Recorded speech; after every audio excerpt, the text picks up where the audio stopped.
Welcome back to Briggs on Books, our international talk show where I get to talk to authors from all over the world on fascinating subjects and hear about their work and their ideas and how they got their book published, which is sometimes quite difficult to do so.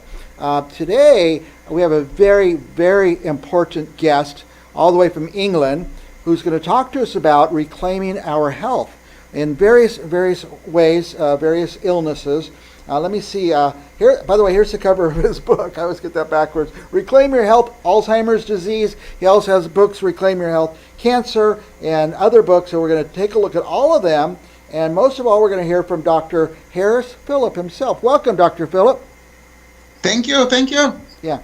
Now, I want to start by saying there's a lot of books out there about health and how to get healthier. But you have a unique background because you're a doctor. And you've been treating Yes. people for these various illnesses for how many years now? In excess of 31 years. Yeah.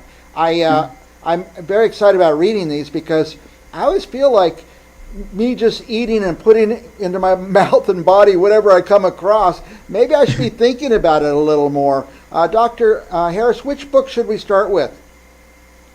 We could start with the first book, the one on cancer. Okay. And here's the cover of that book, Reclaim Your Health, Cancer. And you believe that maybe we could take some preventative steps. We don't have to wait for the cancer to show up. There's things we could do by how we eat or how we take... go ahead, I'll let you explain it.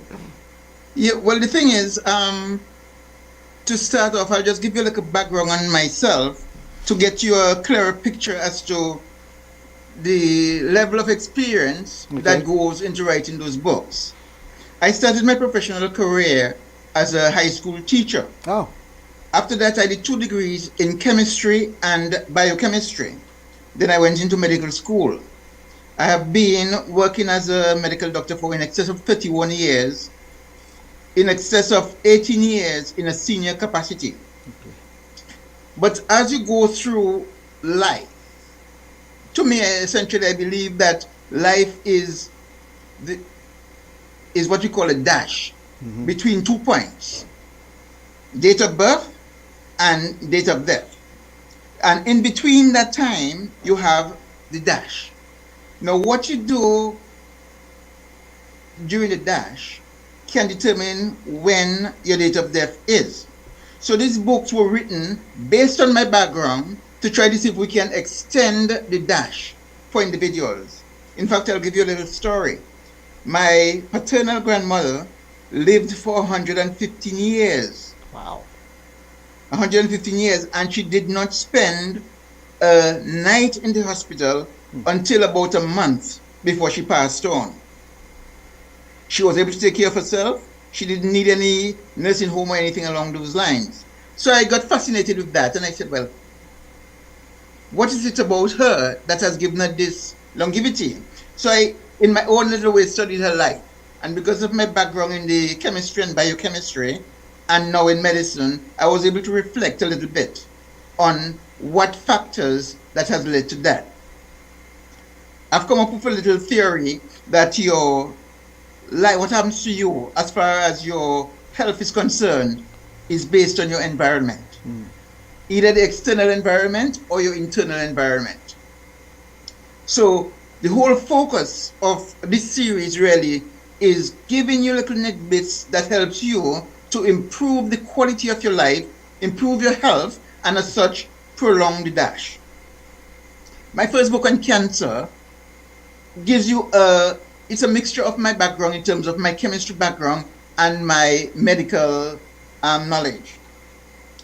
From chemistry, I understood the sort of cellular level or the molecular level at which diseases happen.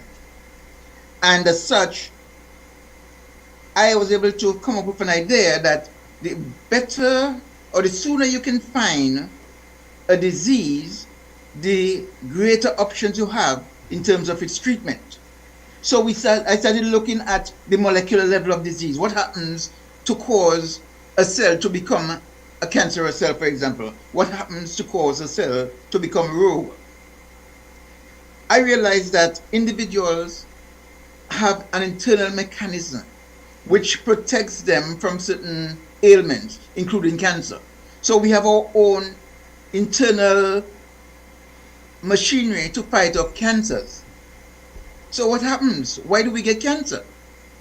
It has to do with changes in our internal milieu as a result of what we may have exposed ourselves to. Just simply, we all drink water, right? But most of the water around us is chlorinated water. Right. Now, they tell us that they use chlorine in the water in order to sanitize the water, get rid of microorganisms that are potentially pathogens. From my chemistry background, I understand that the chlorine is a potent oxidizing agent.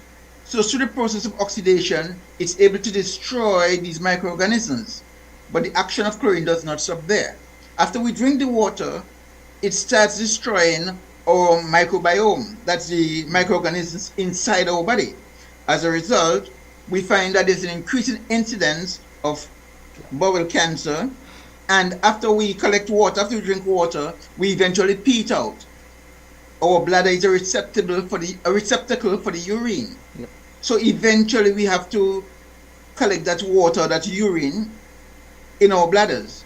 So you also find that there's an increased incidence of bladder cancers in individuals who expose themselves to chlorinated water. And I'll tell you this, there is no way on this planet where people are exposed to chlorinated water who do not suffer from cardiovascular disease. Wow. All right? So the question is there some information that we need to learn to protect us from ourselves? And that is the basis from which the book on cancer is written. I looked at the cellular level.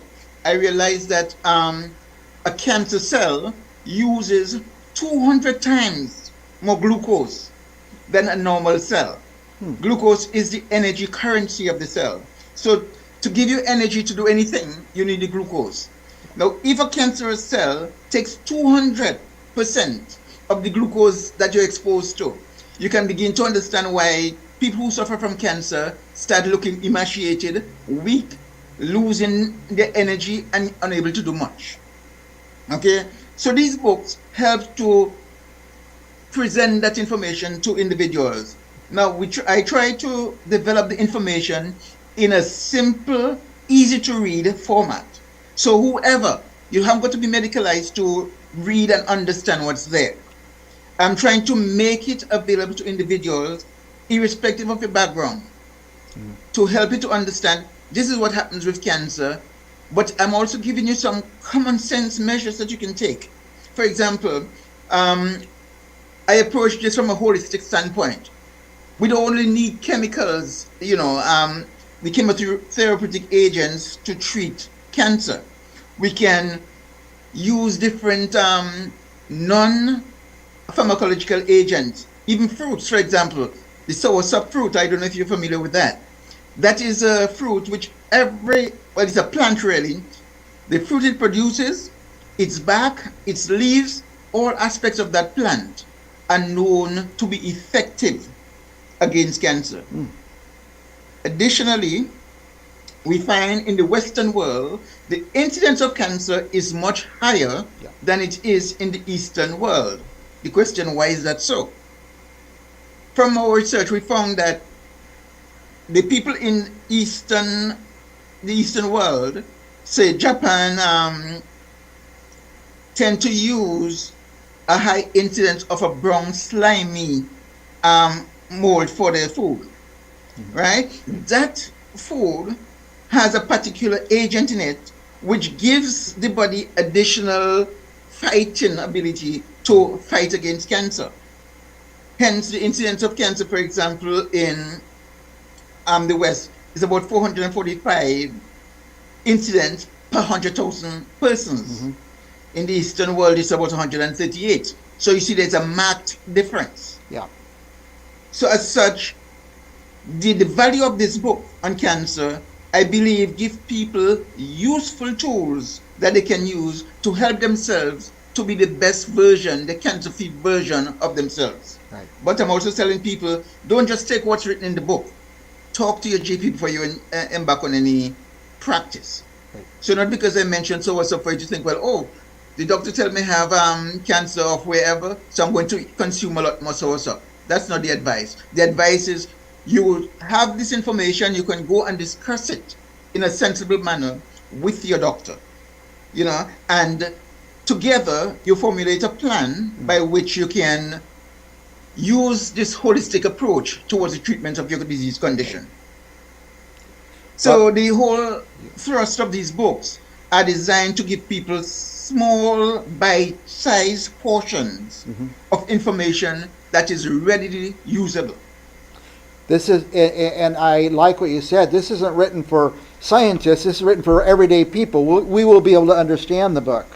Exactly. But it also sounds like maybe doctors could make use of this book as well. Exactly. Everybody. Actually. It's a perfect handbook, I think, for the ordinary man, the non-medicalized person, the students, nursing students, pharmacological students, midwifery students, the medical doctor in training, and even senior doctors. Yeah. Well, I'm going to read it. I'm going to read it. I'm just blown away by the amount of information that I've gotten through this short interview. This is amazing, Dr. Phillip. By the way, and we don't have time to go into each one in great detail, but here's one about Alzheimer's disease. Okay, I was just about to talk about that. And because of the time constraint, I'll just give you just this little pedal. Would you be surprised if I was to tell you that there's a relationship between Alzheimer's disease and herpes simplex virus type 1? I would never have guessed that. Okay. Now we have found the DNA of herpes simplex virus in about 70 to 100% of the brains of Alzheimer's sufferers. Now you might say, well, herpes simplex virus just affects your mouth, your neck area, your facial area. So how does it get to the brain? Now, I'm going to ask you to stretch your thought process a bit. If we think about chicken pox, for example, varicella, that is a bit of a nuisance in childhood. Little pustules on your skin which itches quite a lot. Yep. However, later in life, if you are stressed for any reason, you'll find little red patches on your skin we call herpes. Is that like shingles? Shingles? We call it shingles, yeah, but it's caused by herpes zoster. Okay. The question is, where did that come from? That varicella virus lived in the nerve roots, and when your immune system is suppressed, it manifests itself as these red patches we call shingles. Okay, now interestingly, a varicella is a herpes type virus. So it's not surprising, it's not far-fetched to think of herpes virus affecting your mouth area and having to travel a short distance to get to your brain. So the incidence of the DNA of herpes virus, finding it 70 to 100% of cases with Alzheimer's disease in the brain of Alzheimer's disease sufferers is not coincidental. So we think that there is a relationship between herpes and Alzheimer's disease. So knowing that, part of the therapeutic approach should involve something like acyclovir. That's an antiviral preparation that doesn't kill the herpes, but it suppresses it. So it slows down its ability to extend itself or to spread itself. Okay, so that same information is contained in these books, which hopefully will allow a potential patient to talk to his doctor intelligently, and he has the reference as the book. Right. Additionally, there is a book on cardiovascular disease, and like we said earlier, in the interest of time, we'll just touch some pearls or one particular pearl in the book. In the book on cardiovascular disease, the first two chapters talks about statins. Now there has been an explosion of statins virtually all across the world. The numbers of statins being prescribed are on the increase, but statins are poisonous. right? There has been cases of people who have been compliant on statins, but they still pass on because of cardiovascular disease. Okay, so the question is, why is that so? Now, the talk is, oh, statins help to suppress cholesterol, so as such, by using statins, you reduce the exposure to cholesterol and its ill effects. But if I was to tell you that cholesterol is actually very useful to us, because cholesterol is necessary for the formation of some hormones, it's necessary for repair of our body tissues, and our body actually produces cholesterol. And contrary to what we have been told in the past, we talk about HDL, high density lipoprotein, and low density lipoprotein. We are told that high density lipoprotein is the good cholesterol and LDL is the bad cholesterol. LDL is not the bad cholesterol, that may shock you. It's the oxidized form of LDL that's the bad cholesterol. The oxidized form is smaller and it's sticky. So it sticks to our blood vessels, and as such with time narrows the vessels, and as such compromises the blood supply to organs distally. I've been diagnosed with very high blood pressure, Dr. Philip. Will this book help me develop some treatment for that? For the high blood pressure, yes, it's going to help you. Because we look, again, I told you, like, I have a chemistry background, so we look at molecular and atomic levels before we present anything. So we give you a background through which you can think about what you're doing, what you're exposing yourself to, and how it's likely to work. Right. And by the way, I'm very excited about all of these books we've looked at so far. I just want to tell our viewers that here's 3 more books coming out. Tell us what areas these other books will touch on. Okay, those books are going to be published on the 17th of this month. Okay. The book on diabetes is giving you a sort of roadmap as to how diabetes comes into being. If I was to tell you, for example, that although we are told about the lack of insulin, the shortage of insulin is one of the major causes of diabetes, I could tell you probably that glucagon is probably playing a significant role in the development of diabetes, and that may seem strange, but that is factual. It is true. The evidence is there for glucagon as a major cause of diabetes. So the book on diabetes deals with that. We talk about risk factors for diabetes and how you can protect yourself. For example, as an obstetrician and gynecologist, I see patients all the time with what we call gestational diabetes. Yeah. I tell them that that is a warning sign that all is not right. It increases your chances of developing diabetes later in life. So as such, now that you have been exposed to gestational diabetes, there are certain common sense measures you can take to reduce your risk of eventually developing diabetes. So that helps, that's the way the book helps to give you a sort of forewarning as to things you can do to reduce your chance of developing diabetes. Then we talk about stress management, which is another book that is due to be published on the 17th of this month. That book on stress management helps one to be able to manage chronic stress efficiently. Now you might say, well, hey, stress is normal. Everybody experiences stress. Yep. Everybody experiences stress, and stress can be protective. But we have 2 different types of stress. We have acute stress. If you're being attacked by an animal, the defensive mechanism you take to protect yourself, versus ongoing chronic stress and what it can do to your blood pressure, to your risk of diabetes, to your weight, and such alike. So in that book, we address stress, and we have developed a special, unique branded solution as to how you can control and manage your stress levels. Okay, so all of that is in that book, and again, it is written in a relatively simple tone, trying to reduce the amount of medical speak so anybody can understand it. Yeah.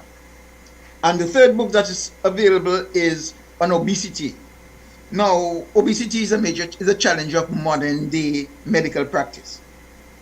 You might say it's because of the food we're exposed to, it may be because of this, lack of activity, poor planning, and stuff, and such alike. And all of those may contribute. But that may not be the only, or those may not be the only causes. So in that book on obesity, we reflect on the various plausible causes of obesity and how best we can address that to ensure that we not only live a longer period in the dash, but we also live a healthier appear. We enjoy a healthier form of life.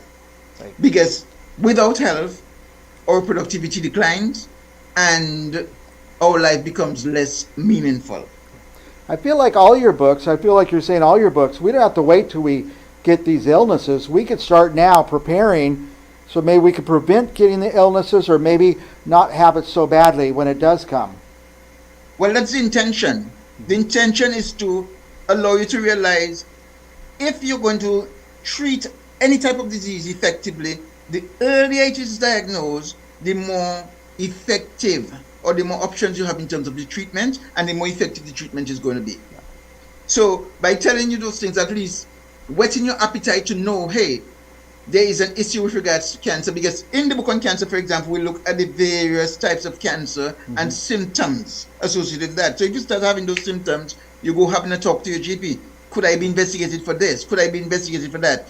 If you're diagnosed, you know that these are the sort of approaches you could take. For example, in cancer, you have three different therapeutic approaches. We talk about surgery, chemotherapy, and radiotherapy. Now, all those have specific indications. So that is in the book, and you'll be able to discuss that with your GP. Additionally, in the book on Alzheimer's, like we said earlier, we talked about herpes simplex virus Yeah. and the fact that some acyclovir B could help to sustain the rapidity of the progression of the disease. You know, so there are little bits of pearls in the books which can help you to live a more effective and healthier life in the That- period between the two dates. Yeah, we're way past time, Dr. Phillip. I'm getting these books. This is just what I've been looking for. I'm going to start with the cardiovascular disease book and then move on.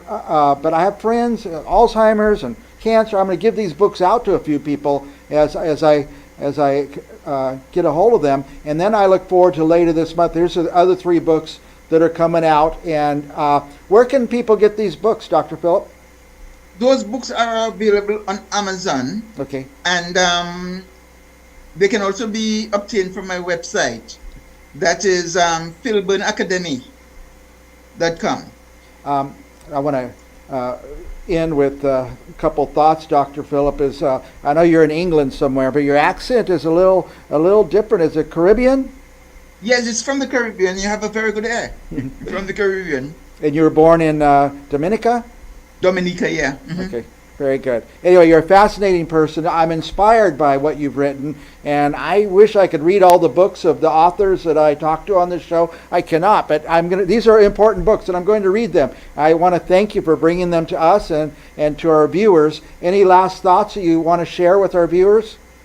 Well, the intention in writing these books is to ensure that we equipped people with tools that they can use to easily modify their lifestyles and encourage a healthier practice as far as life is concerned. So those things you can avoid, which will make you ill, you can avoid them. Those things which you were not conscious of, but which nonetheless was causing you ill health, you can address that.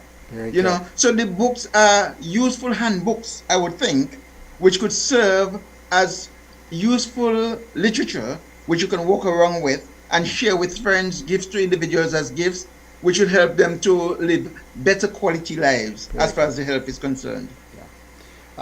Dr. Phillip, thank you for your time. I hope you'll come back on the show again and again. This is very important. We just barely got to the tip of all the subject matter, but it is fascinating. I appreciate you've written the books, and thank you for taking the time to come on the show. I thank you very much.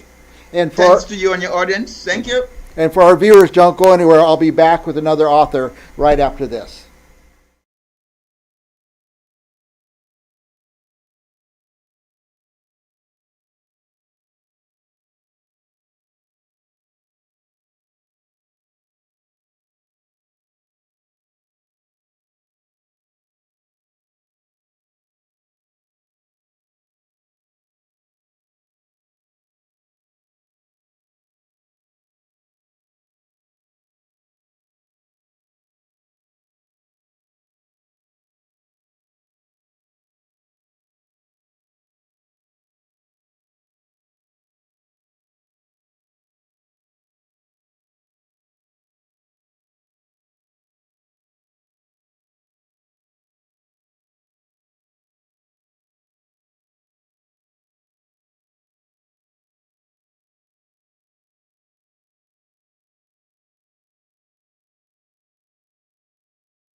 So you're Barbara File today, is that right?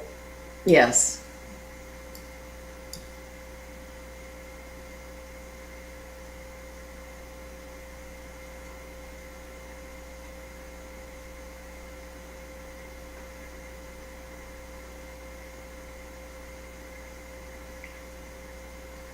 Now, what website do you want to use? We can use the barbarajfile.com.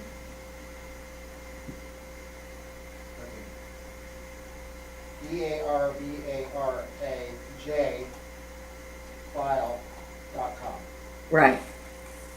Do you have any other social media, like an Instagram or anything? I have Facebook, I have Instagram. Why don't you tell me your Instagram if you know it? Offhand? It's under Barbara James File.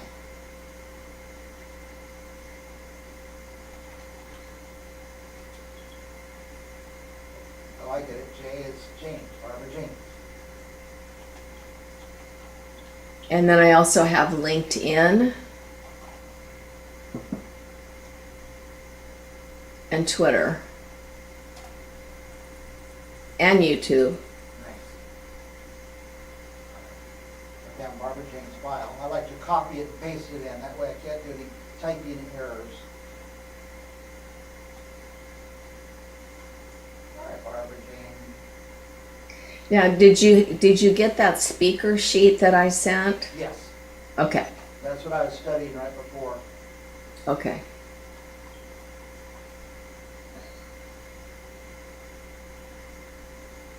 All right, I think we're ready to roll. Okay.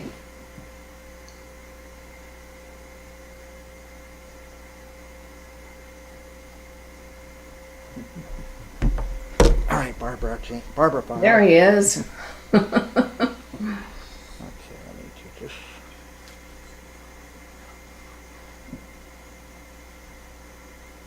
All right.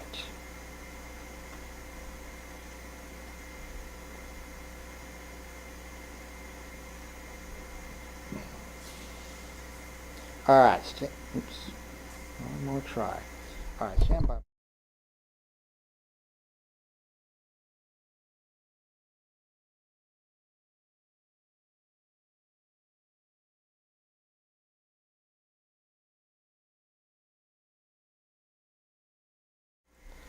Welcome back to Briggs on Books. Oops. One more try.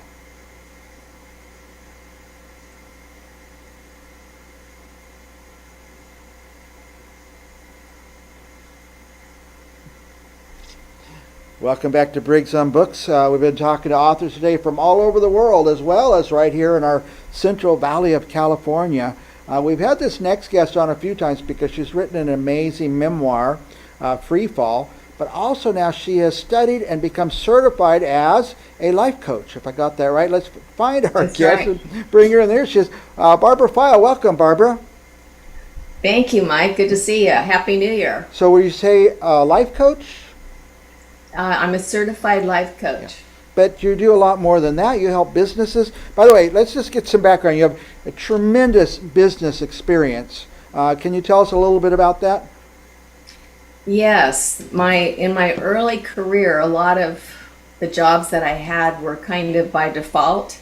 I was married to my first husband, who was in the military. We came home, and the first job that I got was in a banking career.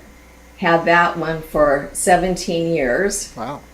And then I went into commercial real estate sales. I became a broker, and I did that. Still have the broker's license, not really that active right now. And then I became a financial advisor for Morgan Stanley. Wow. And I did that until my second husband, got sick, which kind of segued into me quitting work to take care of him before he passed away. And then I went back to school and wrote a memoir about our journey. And the journey was we got married, and 6 years after we were married, he was diagnosed with early onset dementia, and he passed away 6 years later. So I felt compelled to write about our journey, and that's the book Free Fall by Felicity Jean, my pseudonym. Yeah, we have the cover here on the screen. It's an amazing cover, by the way. Can you explain that to us? Sure. My brother, who's a graphic designer, Gary Reyna, designed the cover. And I thought he did a pretty good job showing kind of a forward life, and then it kind of went upside down because of the illness. Yeah, it was quite quite a shock and quite a thing to work through. And I've referred a lot of people to your book because I don't know why, but I know a lot of people who suffer with this Alzheimer's, families suffering with Alzheimer's, and I think it's very brave of you to write this book and tell your story. And I think, if I'm not mistaken, there's resources in the book as well. Correct. Now, Yeah, I had a lot of help with counseling through the Central Valley Caregivers Association, and also from the UCSF Alzheimer's Center in Fresno. They were very helpful. Now, and the reason I asked you on the show is because I know you are taking your considerable business and life experience and you're helping coach businesses and people. Tell us about that part of your life. That's right. Once I wrote the book, I knew I wanted to help people, and I searched and discovered that I could help people, helping them with their life, helping them change from a default kind of life to something that they would love to have. And so I've been working with clients. I can work one-on-one, or I can work with groups, and I help them uncover what it is that they would really love to do, and work with them one-on-one to help them discover that, and then help them create and design their vision statement of the life that they would love. And we go through a process of figuring out what that is and helping them get over things that they have going on in their life that they want to get rid of and move forward in a different direction. You said the most powerful thing, you're helping people get beyond going through their, what did you say, default life that they're going through. It's kind of what they just come up to, and now they're just living with it every day because they're already there. Correct. I mean, we get in that comfort zone of what it felt like in the past, and we just continue that. And working with a coach, I can help them get over fears or paradigms that keep coming up and saying you can't do it when they can. And, you know, there's been a study, Harvard study, and they took two groups of people, 50 in each group. And the 50 that did not work with the coach, only 10% completed. And the ones that worked with the coach, 98% completed. Amazing. So it helps to have that pep talk and the reminder of designing that life that you would love and looking at that vision every day and thinking that. And when the voice pops up and says, no, you can't do that, or no, this feels comfortable, what I've done before, then it helps to work with a coach to get you back on track. Yeah, I don't know how somebody comes to the realization that, you know, I need to talk to somebody. My life is just not the best it can be. I need some changes. I would imagine it's easier just to keep doing what you're doing than to reach out and talk to a coach. Well, it is. It feels easier because it's our comfort level. You know, it's what we're used to. And we take more time planning a vacation. We take more time planning a blueprint for a house that we want to build. And we don't really take the time to do a blueprint for the life that we would love living. Yeah, I've noticed that all have these blocks, barriers, things that we think we can't get over just because they were programmed into us at a young age. And we just keep living with the barriers, like, oh, you can't do that, or you can't do this. And but people can if they get the right mindset. But it's good to have a Well, that counsel. It's good to have a mindset coach. Yeah. is getting over those paradigms that we have and getting through those things. What we think, we create what we see. So the life that you're living is because of the thoughts that you have, and turning that thought process around to the things that you would love to do and continuing to do that every day of your life. Pretty soon those thoughts are going to give you what you want. Now, you also are doing some public speaking, motivational speaking. Yes, I am. And will you do that for companies? And also, would you coach a company, or do you just do personal coaching? I could do both. Yeah. I could speak to groups, so I could do both. Yeah, I understand. They can reach me on my website, which is barbarajfile.com, Right. or the email is coach@barbarajfile.com. Nice, nice. So somebody what's the first step? I guess you just told us the first step. If somebody realizes, and that's what I'm worried about, how does somebody even realize they're stuck in their life? But if somebody does reach that realization, what's the first step in getting out of that? I guess going to your website and signing up for a session? Absolutely. Absolutely. We can do a free vision statement. Oh, nice. And I would have you initially complete a questionnaire that asks you to answer between 1 and 5, 5 being the highest, where you feel you need help, and to kind of rate yourself with health and wealth, with your vocation, with love and relationships, and time and money freedom. And we pick the first 2 that you want to select, and we work on those initially. And then if you want to continue, then we work together. Yeah, and I have a one-track mind. I think of money and advancement, but there's a lot more places in people's lives that they can work on besides business advancement. Right. Well, I mean, if you have 2 areas of your life that you feel are troublesome, that you feel like you could improve, if you don't do it, it affects your other quadrant of your life. I see. We kind of covered this, but I'm trying to ring in the ears of some people I know that are even watching the show right now. Who should call you? Or who should contact you through your webpage? Well, it could be an individual that just knows that something is not right. They could be in a job and maybe they're getting paid a pretty good salary, but they're very unhappy because of the hours that they spend at this job. That's affecting the other part of their life. And if they want help trying to discover what that is, that's what I would do to help them uncover that.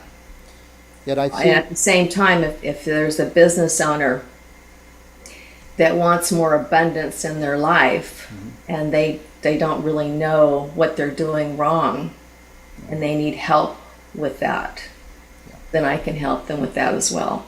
I see a lot of people who kind of can't see the forest for the trees in their business, and sometimes just having another person take a look could be very helpful.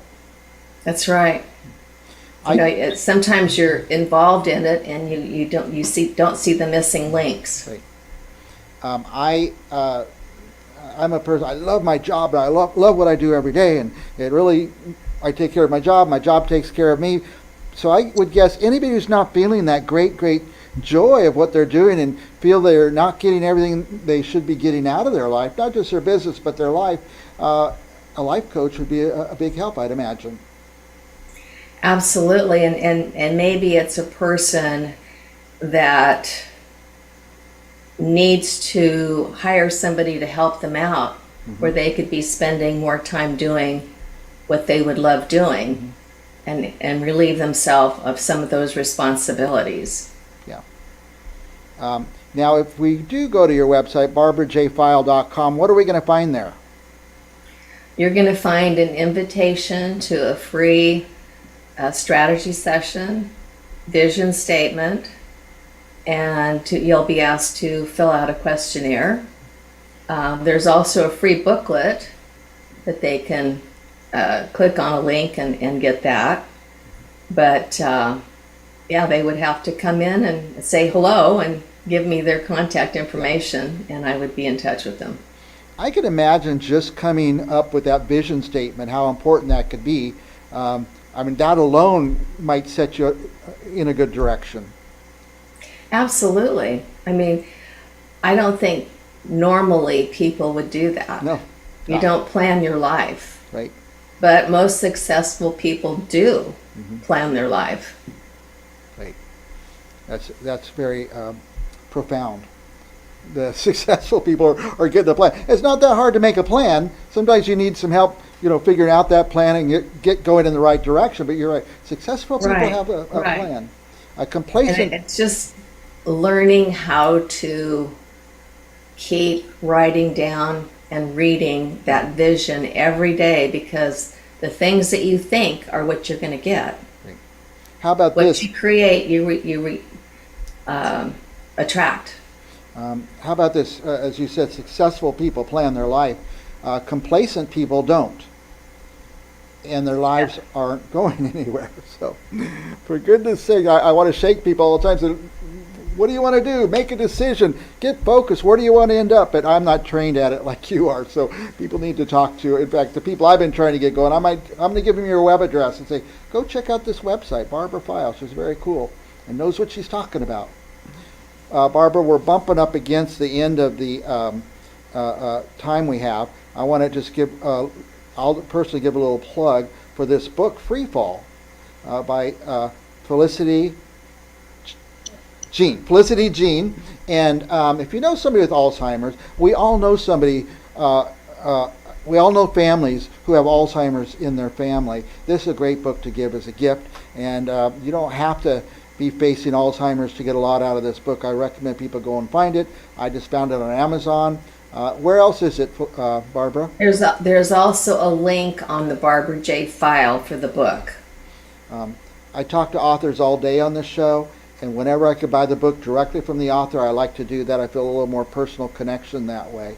Barbara, we're about out of time, but I just want to give you a few minutes to say anything you want about your coaching business or anything you want to talk about for that matter.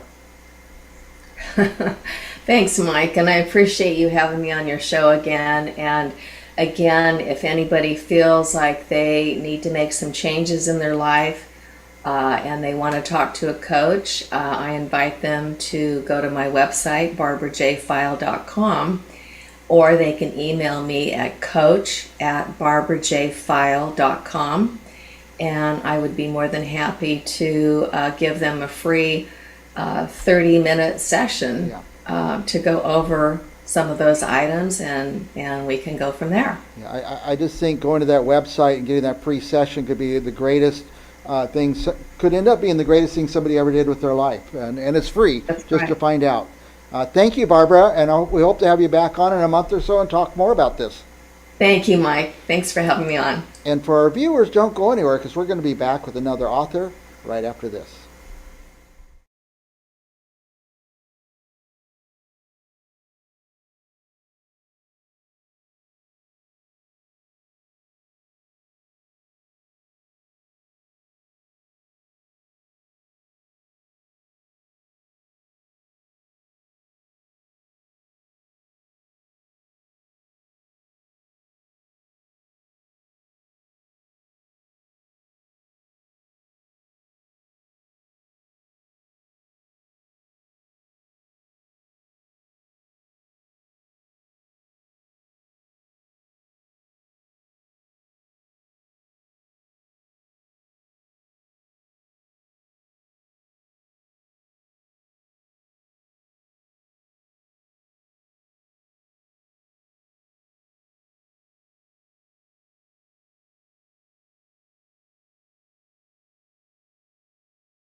Welcome back to Briggs on Books, our international talk show where we talk to authors from all over the world. And today we truly have all over the world. In fact, we don't get United States authors often enough, but I think we have one with us now.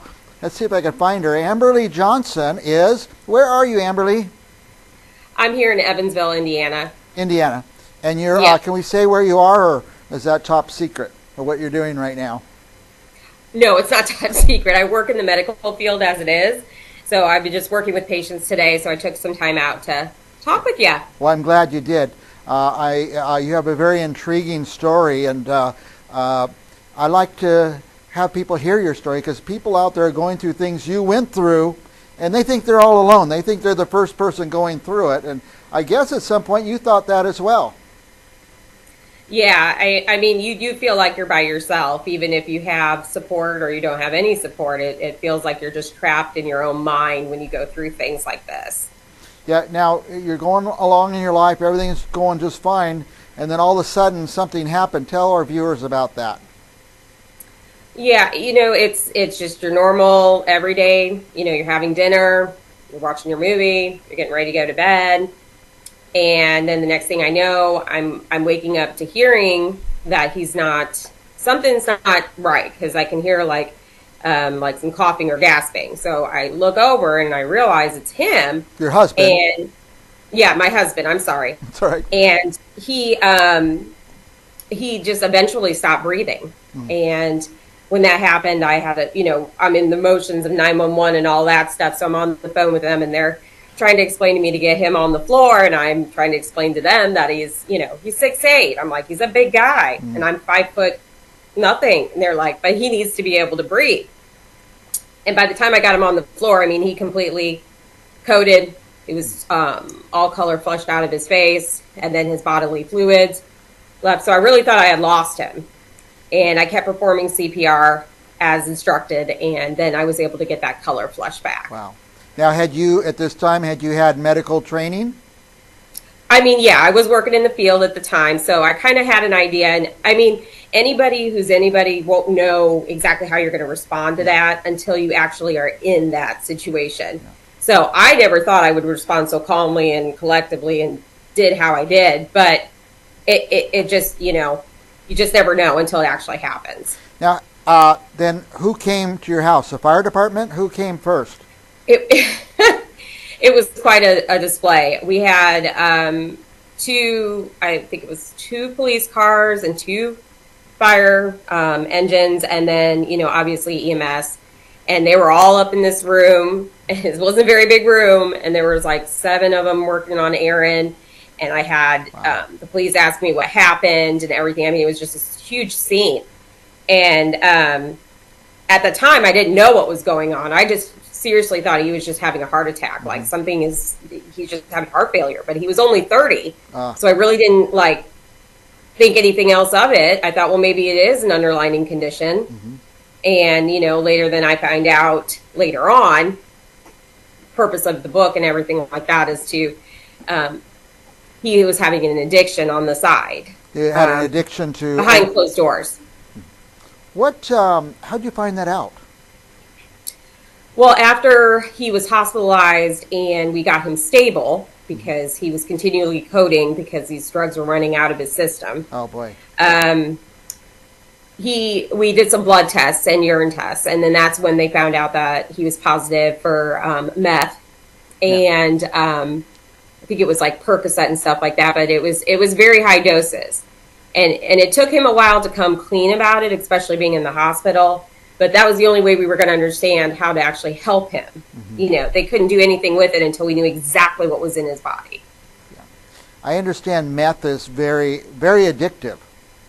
Yes. Yes. I don't know if there's casual users or not, but I guess you get addicted pretty fast and pretty hard, and it becomes part of your physiology. There's nothing you can do about it, I guess, except to keep taking meth. Well, and the thing is too is it's a cheaper alternative sometimes, and it's easier to find on the streets than it is anything else, you know. And I think that when he was running out of his medication and couldn't get refills on his medication he was taking at the time, it started to become like, okay, I ran out of all my meds already. I shouldn't be running out of my meds. Now I need to find something else. And I think that's where then you step it up and we're looking other places. Right. So. And how did this unfold? I guess we have to read the book to find the whole story, but tell us a little more of the story. Of course. No, but honestly, it was, with addiction is never easy. It's a battle. And there's no real cure for it. But as long as you have support and, you can sit and talk and things like that, it can get better. It doesn't happen for everybody, though. I mean, for me to stick with my husband was a very hard choice. And I know a lot of people will leave in those conditions because it's just something, it really is hard to handle. Yeah. Because addiction is an ongoing thing. It will be for the rest of his life. Yeah. But we found ways to get him the right counseling, the right treatment, moving completely out of state, doing all these different things just to get him out of the area, out of that zone. And then now he is almost 8 years sober. Wow. So, good for him. And he's still with us, even after having a massive stroke after his heart failure. Yeah. So his heart stopped. He literally died right in front of you. And then he had a stroke at another point? Yeah, he had a left-sided stroke about 3 months after his heart failure. Okay. Wow. And that was because he couldn't stay away from it. He was able to still find these drugs. He was still able to take these drugs. And then it landed him being found in his work truck on the side of the road on a hot day with the windows up. And he was just completely, he wasn't breathing. Wow. So we really didn't know until he came out of the coma what really went on. Yeah. Tell me about moving out of state. Was that part of his therapy, getting away from his old friends? I think that it's a very hard decision, and it's not every decision that some people can make. But I do think by moving him out of the situation and getting him somewhere where he doesn't know anybody, right. And it's just us, and we're focusing on that therapy, we're focusing on that mind and trying to get him healthy and better. Right. That when he was safe to move, we moved. And honestly, I'm going to say that I think that that's what truly kept him sober. Yeah. I could just bumping into the old crowd, the old friends, old acquaintances, anywhere from the grocery store or wherever going to work. It must be hard. I cannot imagine what it is like to try to overcome addiction, but it had to be very hard. Yeah, and it was very hard for him because we literally, me and him, both left our entire families, friends, everything behind. Mm-hmm. And we just went because I didn't know any other way to do it. Yeah. After he had the stroke, I'm like, I got to figure something else out. Like, where else can I take him? Yeah. And like I said, now, we've been doing movings and things like that. But I mean, he's doing good. He's stable. Yeah. Obviously, a lot of underlying conditions now and things that keep him from working and just being home. Yeah. So that's another reason why I wrote the book and everything, was to try to help it so we don't get that far. Maybe there's a way that you can stop it before it gets there. Yeah. Who should read this book? Honestly, over the past year since it's been out, I've seen teenagers to grandparents to family members. I mean, I've had a lot of feedback, whether it's, someone has addiction in their family, somebody, whether it's a friend or a family member, and even teenagers feel like they can relate to the book. So I made it relatable for everyone. Yeah. I mean, maybe it's something all parents should read and, anybody, but it sounds like it's a book for anyone. Right. And it does, like I said, it does explain a lot of things that maybe we just don't know anything about. Right. And make you have a better understanding. That was my biggest thing, is I couldn't understand it at first. And I felt like by me trying to explain it to other people, it seems like, you're getting a better understanding that it is a disease. It is an addiction. It's not curable, but there are ways to still live life, stay alive, and work towards, staying clean and sober. So are there things in the book, there had to be so much that you didn't know about, I would imagine. Right. And that's what I did. I dedicated most of that to ways working with your insurance companies, how to find funding for your therapy, because therapy is very expensive, especially for addiction, and ways to get around it, because a normal person can get better if they choose to get better. Yeah. And this way that it's not a financial loss, It is going to be expensive, but yet you can still do it. All right, so your book actually offers resources. That is correct. Help, Yep. helps people find resources, set them on a path to finding those resources. Right, and just making you feel like you're not alone, because Yeah. I know that that's exactly what I felt. In my head, I was just by myself, but honestly, everybody's going through this somewhere, Somewhere. somehow, Yeah. and will someday. Right. So it's just good if you have like that comfort, like that little bit of, okay, it's not just me. Yeah, interesting. Well, you're very brave to share the story. You've done a lot of brave things, like picking up and moving and sharing intimate details of your life, and hopefully somebody will get helped out of this. And I, from what I've understood and everything, we've decided to make a foundation in my husband's name. So all of our proceeds from our book is going directly to a foundation to help others. I mean, it's been known to, like, even if I sell 5 books, that gives somebody therapy for a couple days. Yes. So, for as much as we can raise, then that's what we want to do. Well, I want to just give a hint to our viewers at home. Go order this book, but don't order one. Press that order button 5 times. Order 5 of them and give them away. Somebody's going to need this book. Also, it could serve maybe as a cautionary tale to people. Yes. Like this It definitely, I have definitely seen the positive side, and the reviews can say that as well. Yeah. And the comments I get from people and questions that reach out. And I'm always available, and that's also listed on the book site and, oh, nice. And other sites, obviously through, Facebook and TikTok and things like that. So we do have your web address on the screen, and we have your Instagram on the screen. And since we last saw you, we're on TikTok now too. So I know, right? This is, how can you not be? Now that they're still in business, since last week they shut down for a bit. Yeah. By the way, I'm asking every guest this, but what's the weather like where you are today? Cold, but at least, like I said, we were living in Florida, and we thought moving up here we were dealing with that. But I guess they're closing down in Florida right now because there's about 5 inches of snow on the beach. Unbelievable. So, it's crazy. Yeah. For those watching, today's January 22nd, 2025. So if you're watching this summer, I don't want you to think that there's snow in Florida, but there is today. It's amazing, and New Orleans. So, Amberly, Right. Any last thoughts? I know you and I always go over. We enjoy talking to each other. I just get so inspired when I talk to you. But any thoughts? Anything else you want to share before we go to our viewers? I just think that it's important to know that you do have a choice. And whether you're the one that's addicted or not, you have a choice. And if you choose to stay, it's going to be a long, hard battle. Yeah. But I feel like it's worth it in the end. I feel you can find that peace and that love and appreciation, as long as the person's willing to do the same. Yeah, that's great. I'm glad you said that in the end. And you went through a lot, and you're still there, and it's never over. Is that right? It's just one of those things. This is a continuous battle. You're going to have good years and you're going to have bad years, and you might even have some slip-ups. But the most important thing is if you really, truly love that person, you're going to work with them. And that's what we do every day.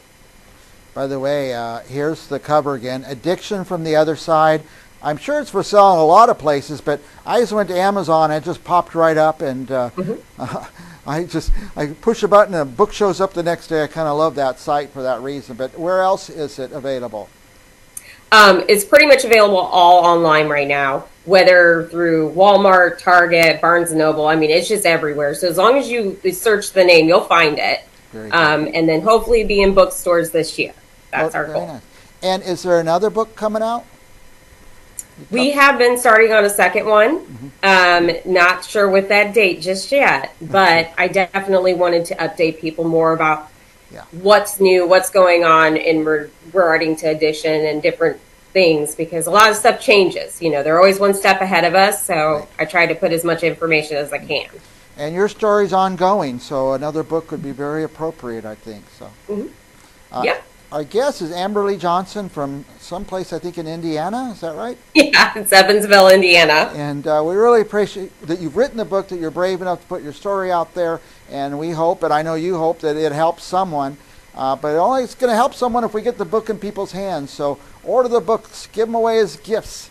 And for our viewers, don't go anywhere, because we'll be back with another author right after this.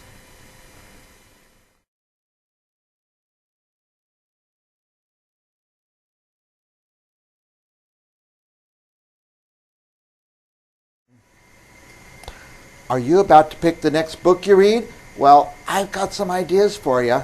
Also, it's coming up to holiday season. I know what you're going to give as gifts this holiday. You're going to give books, aren't you? Before you make any purchases, check out this series. I call it the Stone series. The new one by Margaret Izard is Stone of Lust. Not only do I have the book here, actually she has a couple of new books. I also have Margaret. Let's see if I can click around and find her. There she is. Margaret Izard. Welcome, Margaret. Thank you. It's wonderful to be here. Stone of Lust. By the way, here's some of her previous books. Here's Stone of Hope. Here's Stone of Love. And the newest, one of her newest books is Stone of Lust. And also, I should say this before we go too far, Margaret. Is this the newest, Thistle? Thistle and the Mistletoe. Okay, is that your newest or is Stone of... That's the most recent release. Okay. That's my holiday release that came out November 4th. Yeah, this is the one everybody's going to want to give out during the holiday season. Tell us about it, Margaret. Thistle and the Mistletoe actually features a couple that we met in Stone of Love. In Stone of Love, Colin travels back in time and assumes the identity of his identical ancestor. So Thistle and the Mistletoe looks at how that ancestor met his love. So it actually occurs before Colin came back in time. There's no time travel in it. There is a little bit of magic because the magic stones, those magic Iona stones are there. So there's a little bit of magic involved in it, but it's a little bit more straightforward of a historical romance novel that takes place in 17th century Scotland. It was actually something that I've wanted to write for a long time. I've always imagined Roderick and Mary's relationship and courtship occurring over the holidays. And, since it's an enemies to lovers romance, I thought I'd put Thistle in the middle of it because, thistles are spiny. So that's why we call it Thistle and the Mistletoe, is that through clan wars and clan enemies, the two are thrown together and have to kind of forge their way and find love. Nice. Now, Margaret, do we need to read your books in order, or can we just pick up any one and start there? Well, that's a really good question. They are written with enough information at the beginning that if you happen to pick one up in the middle, the first one's love, the second one's fear, the third one's lust. There's the Christmas Thistle and the Mistletoe. You mentioned Stone of Hope, which is coming in January. If you pick up any one of these, you can start from that point.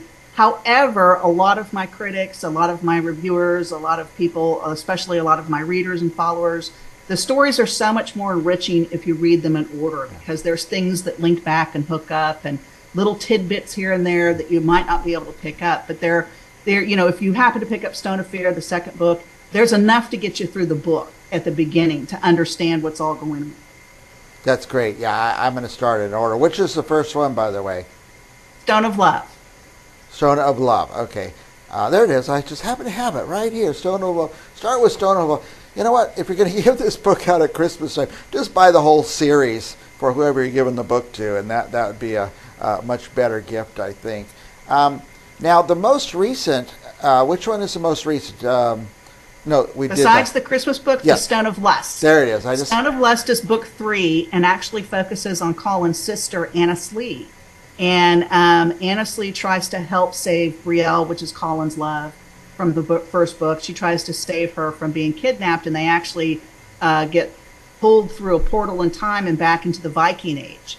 So Stone of Lust focuses on the MacDougall's ancestry of the Lord of Lorne and the Vikings, and Annis Lee is sort of this warrior woman, a modern woman in the Viking times who is an expert at Viking warfare. That is a hobby of hers. And so she's thrust in her most favorite time with it she's living. And so, things kind of unfold from there. I don't want to give it all away, but it's a wonderful little time travel story.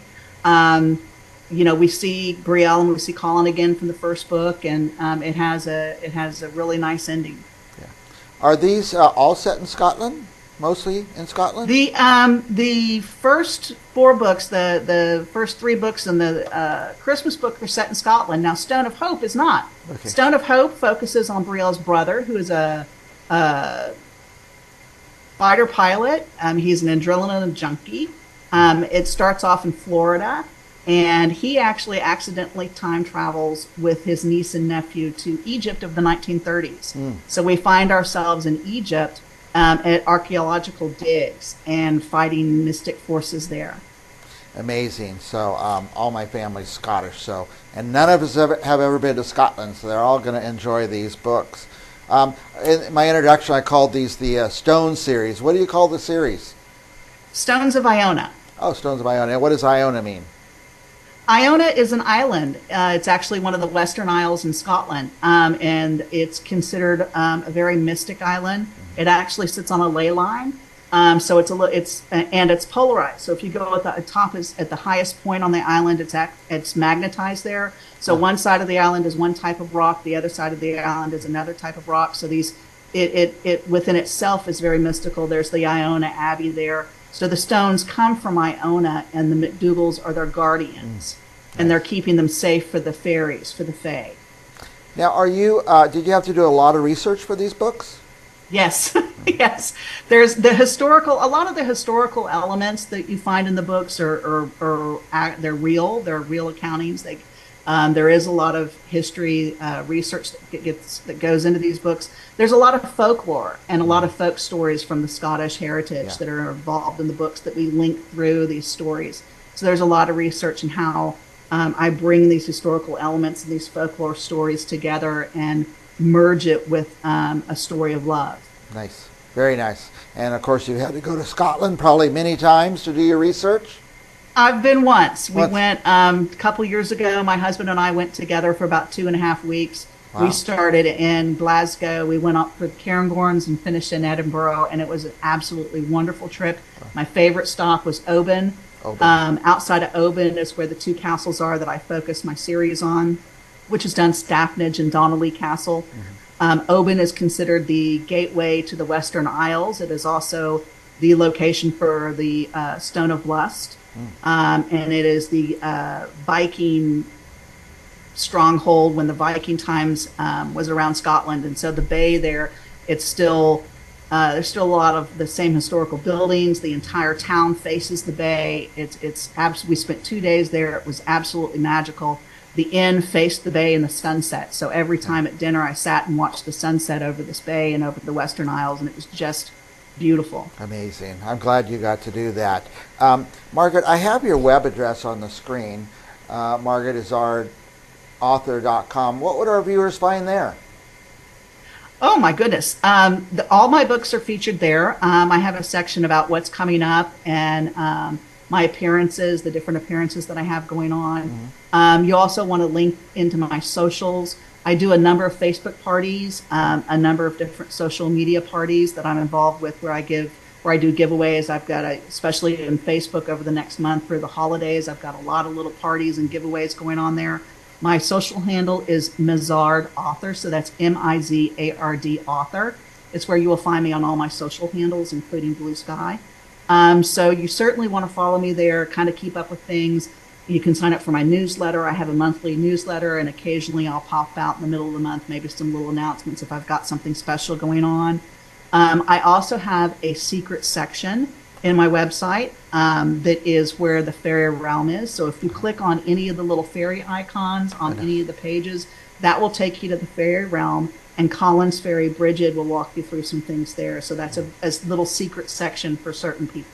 Let me just say, nobody would know about those secret spots on the webpage except when they watch Briggs on Books. Margaret gave us something for free. Thank you, Margaret. I'm fascinated by this and by your books, and of course, newly discovering that I'm from Scotland or I'm Scottish, almost 100%. I can't wait to dig into them and unlock some of the traditions of Scotland through your books. We're way past time. I always do that with you, Margaret. I don't know why. You're just fascinating to talk to. But any last thoughts before we go? No. The series. Well, actually, the series is 7 books. The series is complete. Stone of Hope comes out in January, which is the 4th book. The 5th book is in production, which is Doubt, and the other ones will soon follow. There is another Christmas companion book that'll come out next Christmas. And after that, we actually go straight into another series that links to this one, that is the Dragons of Tantalon, which are my dragon shapeshifters that you meet in the first book in Stone of Love. So nice. I've got a lot coming. A lot going on. Now, Stone of Hope, is that the one coming out? Yes, that's the one coming in January. Yeah. Well, January 13th. Apparently, because I was just there on Amazon, you could order it now. Yes, it's on pre-order now. That's correct. And I just happen to have the cover. So excellent, Margaret. Thank you so much for coming on the show again. You're one of my favorite guests, and I hope you'll come back again and again. I don't have to. I will. I don't have to hope you'll write another book so you can come back, because I know you have so many in the works. That's fascinating, Margaret. For our viewers watching, don't go anywhere, because we have another author coming up right after this. We'll be right back.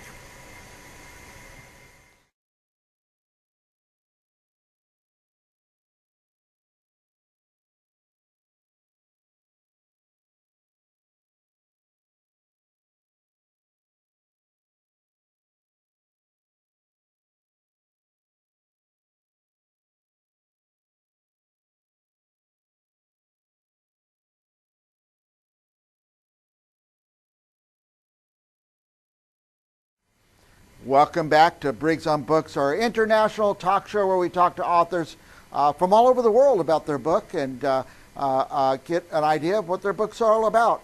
I have the most fascinating guest and the most fascinating book and the most fascinating subject. Check out this book if you're looking for your next read, Spiritual Energy Explained.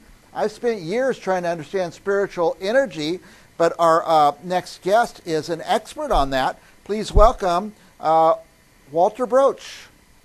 Did I say your name right, Walter Broach? I'm here. All right, welcome to you, sir. Tell us, what is this spiritual energy all about?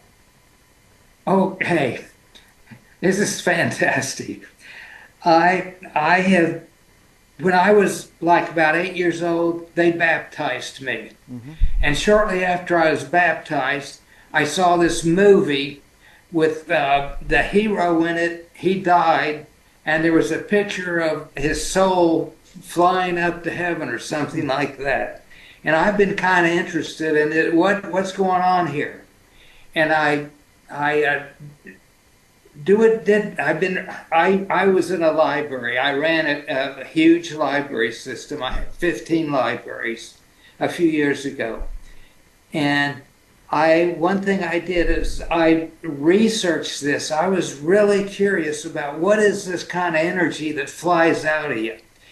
And I used to do research and take books home every night and study about whatever this strange, mysterious energy was.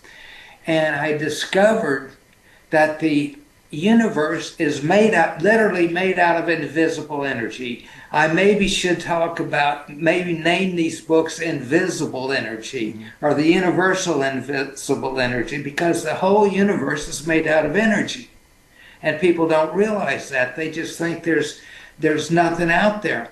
But the air is made out of energy. The earth is made out of energy. You are made out of energy. And when you die, that energy does not die.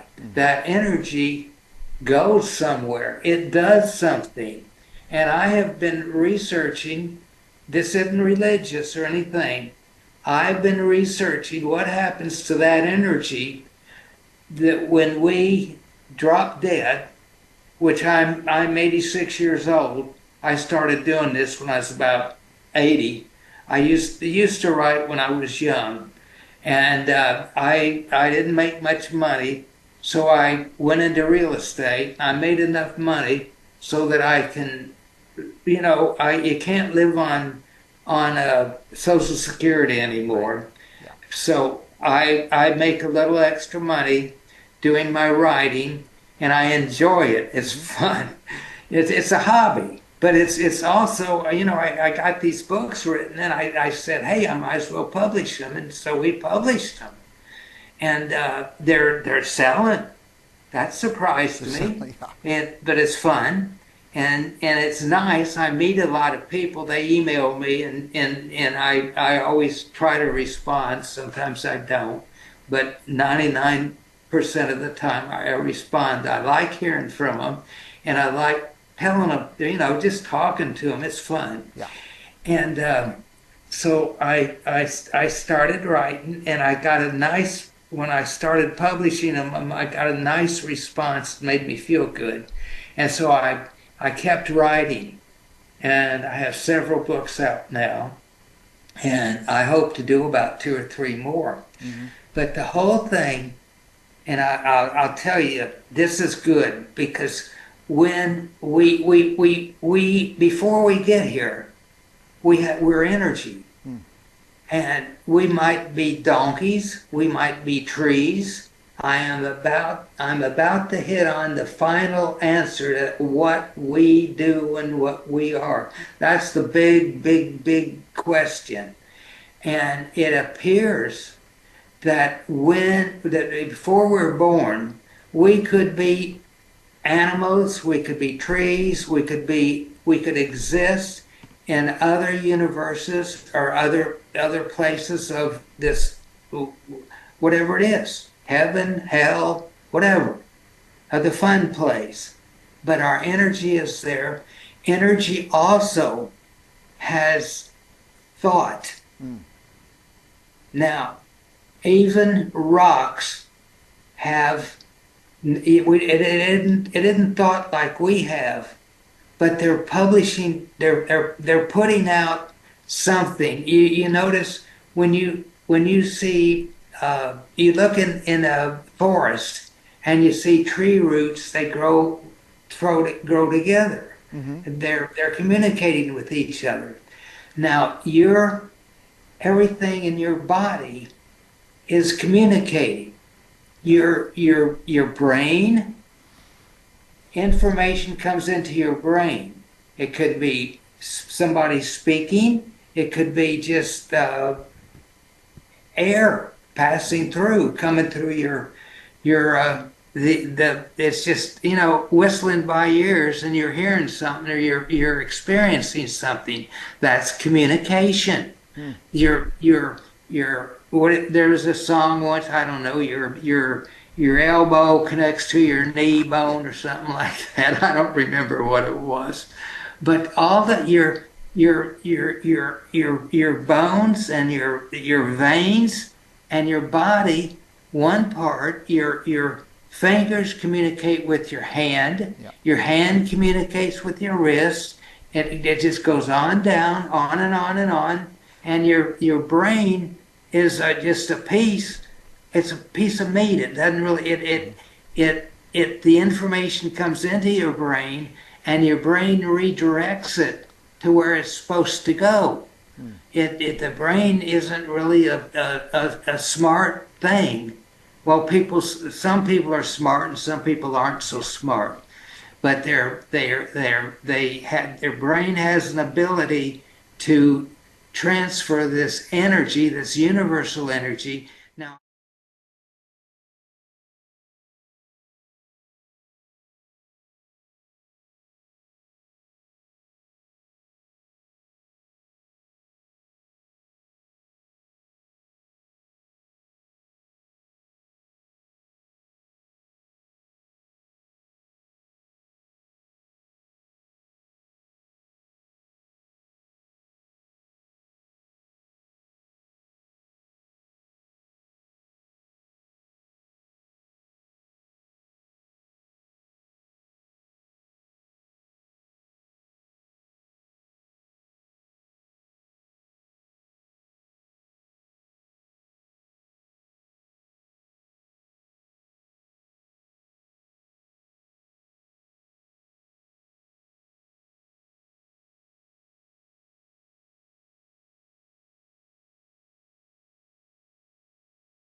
Welcome back to Central Valley Talk. This show is real estate and home improvement. We've been talking to people this week about who you should hire to fix your plumbing or fix your roof. You want a good, dependable person, and we're going to help you meet just the right person.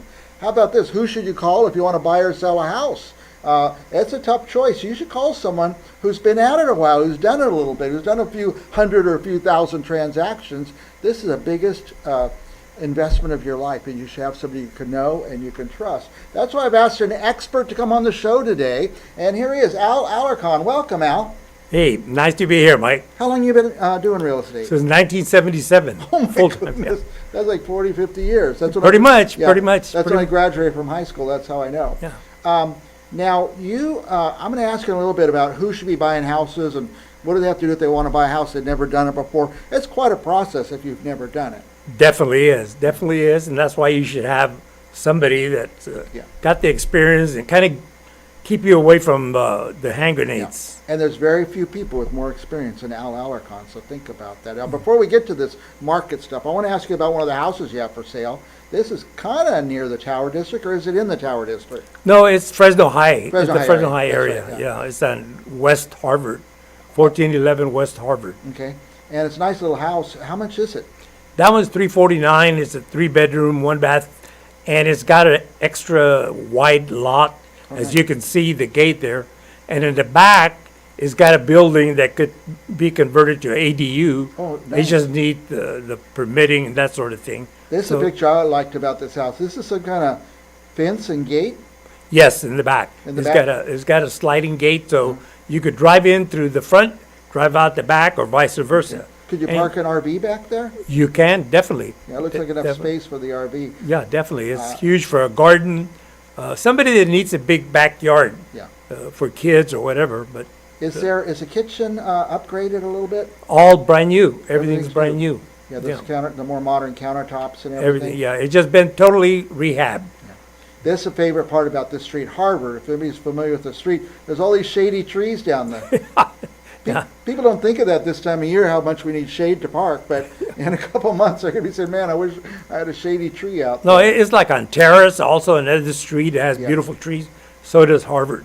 Now, what if someone wants to see this house? What do they have to do?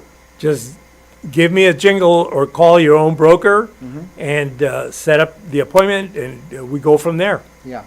Yeah, it's a nice house, nice starter home. The price is great. You know, all these houses are $700,000-$800,000. I can't believe it. Well, this one in the back, like I said, it's got a brand new roof, the building in the back, and this one, the front, brand new roof, brand new air conditioning, brand new heater. So you're not going to have to do a bunch of upgrades or repairs as soon as you move in. Definitely not. Now, let me ask you this. I talked to some kids the other day. They're paying like $3,000 a month in rent. And I'm thinking, why don't you buy a house? Yep.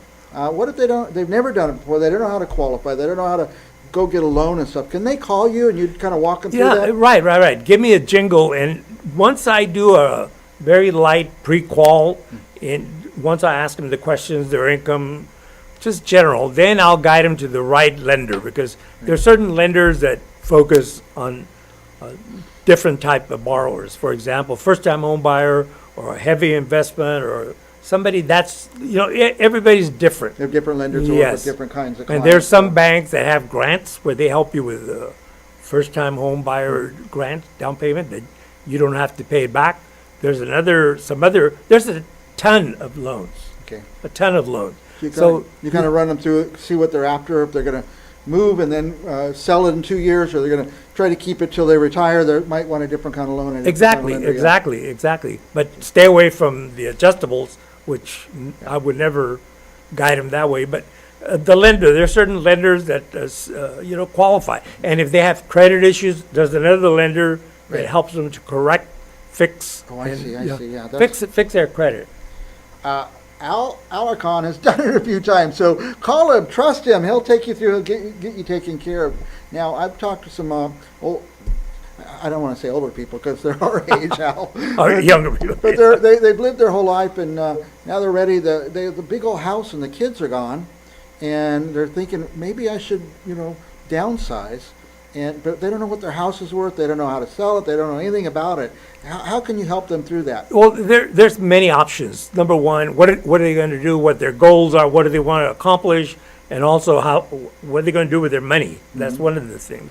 And also on my website, aliconrealestate.net, there's a section where it has a lot of information regarding if you're a seller, if you're a buyer, and some of the questions you just asked me about the lender, they were there also. Yeah. Then if you go down to the bottom, you'll see whatever language. If they speak, Farsi or Arabic or Chinese or Spanish, they could pick their own language to fit their comfort zone. So they can And look at the that's- resource and then change the language. There so you they go. could read And and explains understand. everything. Nice. Explains everything because it's confusing. It is. Anyway, the point I'm getting to is if somebody's going to sell their house, they should call and consult an expert like you and find out what their options Right, are. and there's no obligation.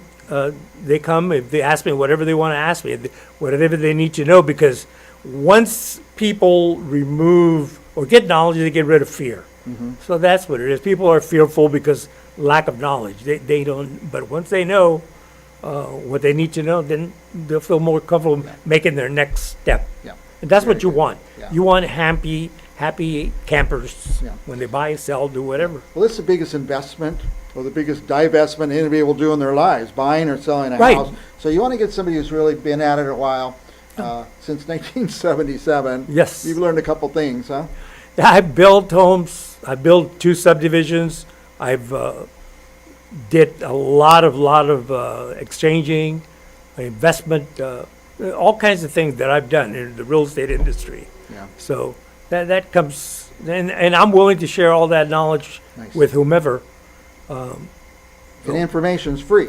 That's it. People don't have to worry about coming That's it. in and you're going to That's twist it. their arm or something. You're just going to give them information and No, that's the main thing. The main thing is to sit down with the folks because they may want to do an exchange. Maybe they have an investment. Maybe they have rentals. They want to step up, step down on all those kind of things. And you want to look at it after taxes. What happens here if we do this after taxes? yeah. So After nobody taxes, that's right. gets hurt. Yeah, especially if their house is kind of part of their retirement. They got That's to be true. careful how they handle that. And a lot of us, that's all the retirement a lot of us have is our house that will Yeah. be paid off when we retire. So, That's it. Al, I'm just going to pop this house up one more time. If anybody wants to look at it, call Al, and he'll help you figure out how to buy it. If you've never bought a house, he'll get you through it. Yeah. Just give me a jingle, and we'll set up a schedule so we could go look at it and take pictures, look at it, whatever you want to do. And that's it. The main thing is, like you said, the first thing is sit down and let's have a plan because the plan might not. This home might be too big for you, might be too small for you, might be out of your kid's school district, might be all kinds of different things. So, And by the way, we should say that Al is selling more than just this house. Any house for sale anywhere in Fresno, Right. anywhere in the valley, you can help them. right, and it's in my website. You go to my website, like I said. Well, they it's- can look up all kinds of houses. Yeah, you can look at all the houses, and or legal issues that entail the property. I've got access to get into the county record and tell you whatever the zonings are, whatever it is on a certain property or on their own property. Oh, nice. Yeah. Yeah, we also have a list. I have a list of workers, like you mentioned at the beginning, if they need a licensed roofer, licensed plumber, I've got access to that too. You're a great resource for people. I like to think so. I like to think so. And I want my clients to be happy, number one, and successful. Very That's good. it. Last thoughts for our viewers, Al? Well, first of all, like I said, there's nothing, if you have your home already, you could also buy an investment, buy a rental. That's how people have become wealthy is through real estate. It's I always say that the only way regular old Joes like us can build wealth is to buy a house and buy real buy estate. real That's estate, it. yeah. That's it. That's the majority of people that have become wealthy has been via real estate. Yeah. So that's. By the way, you got anything special for the veterans? Somebody said that veterans could maybe get in for $0 down. Yes, exactly. You have the program. There's a certain lender that I put the veterans. As a matter of fact, I've got 2 of them that are coming in, and veterans, and take advantage of that. Yeah. They earned it. Yeah. They earned it. Good for Al. I recommend Al. Al's a good guy. He's And a veteran also. and a veteran, as honest as the day is long, and he'll help people get into a house. Veterans, he'll help you get into a house for zero down, maybe. And got to talk to Al Alarcon. Well, if a lot of people that don't know me, and you know, I've served as the past president of the Fresno County City Chamber of Commerce. So if they trust me, I mean, that's very rare that you have another realtor that has those credentials, Yeah. and that's why I people trust me. Very good. Al Alarcon. There's his phone number, 559-269-3558. That's Is that it. right? That's And it. who answers that? Your secretary? Yes, secretary, answering service, or myself. Or yourself. That's what I was looking for. But just go check out alarconrealestate.net and call Al. We'll be back with more real estate and home improvement right after this